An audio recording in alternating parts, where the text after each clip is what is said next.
You mentioned the importance of having a great team there, and that's a whole nother great topic actually for YouTube videos that we should do, because people need a team for life, I would say.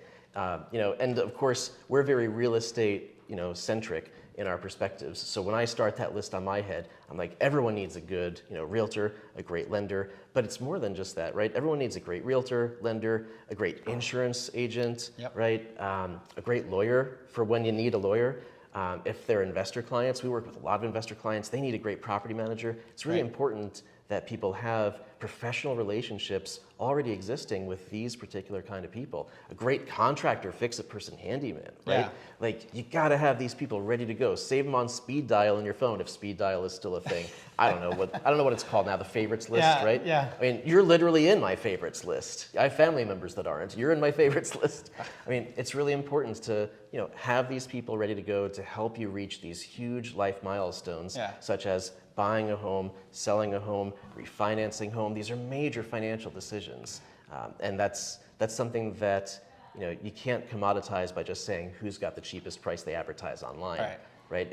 It all comes down to who's actually the best at doing it, and it's going to have a service-minded heart to take care of you in the process. Yeah, and that's that's the difficult part, because buyers and sellers don't buy and sell every day like we do. Right. And so, and unfortunate because of fortunate and unfortunate. And don't get me wrong, I do stuff online too, but online tries to commoditize everything. Yeah. Whatever field you're in, it's not just lenders and realtors. Sure. I mean, they try to do it with realtors too. Get your Zillow agent or your Redfin agent, or like that.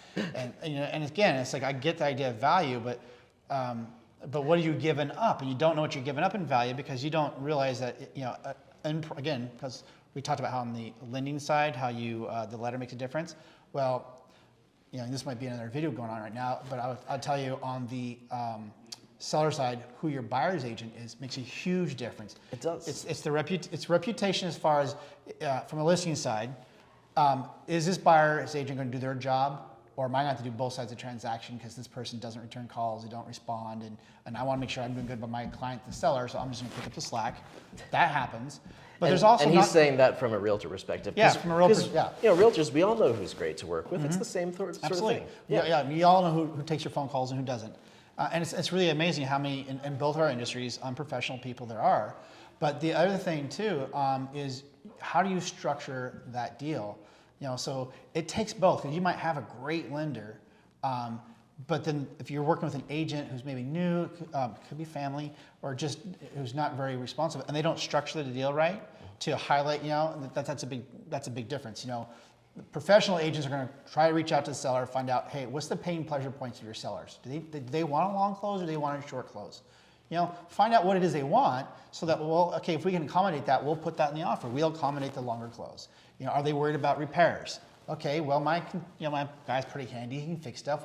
So there's just different ways and things you put in there where it's the same price, it's the same close date, maybe it's the same down payment from two different lenders, but this one has structured it to alleviate the concerns the seller has, and so it gets accepted. Yeah, the team matters. The rapport that people have with each other matters. We're trying to navigate people through kind of a cultural exchange, and I don't mean cultural in terms of like different cultures of people, but cultures in terms of different markets. Right. There's cultural expectations for how professionals act and operate in a certain market, and what the expectations are for communication, what the expectations are for how the paperwork is even done. There's all sorts of expectations. Yeah. It's a cultural exchange, and we're helping our clients navigate through the expectations of the market and the circumstances that they're in. Right. Yeah. Right. That might need some more explanation, but you never know how important or how good your insurance agent is until you have an insurance claim. And that's the same thing with your real estate team. Whether it's your agent or your lender, you don't know how good they are until something goes awry. And while we certainly hope that things go smooth, that's just not the reality. There's a lot of moving parts, and things just sometimes go wrong.